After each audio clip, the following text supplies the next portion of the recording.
Од 1 до 5 март ВМРО ДПМН ќе ги објави носителите на кандидатските листи за пратеници во 6 изборни единици, а останатите на списоците ќе бидат познати до 10 март. Партијата ќе настапи со нови лица, но ќе има и такви чие искуство е потребно за функционирање на парламентот. Лидерот на партијата Христијан Мицкоски вели дека досегашното функционирање на владата е недостоинствено во процесот на организирање на изборите.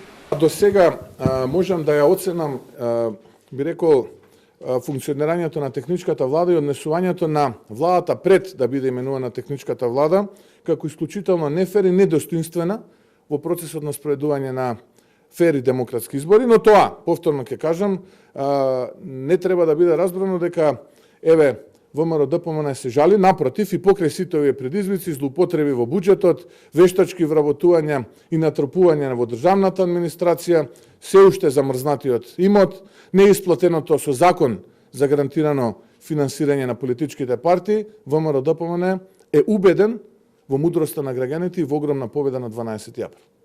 Мицкоски се однесува очајнички возврати СДСМ. Секако дека ние имаме уште за работа и секако дека имаме и честни и искрени намери и тоа ќе го покажеме во следниот период.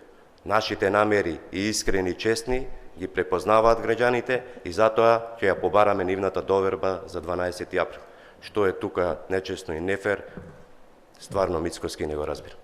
Кандидатските листи треба да бидат доставени до 12 март и двете партии во своите програми ветуваат подобар живот за граѓаните.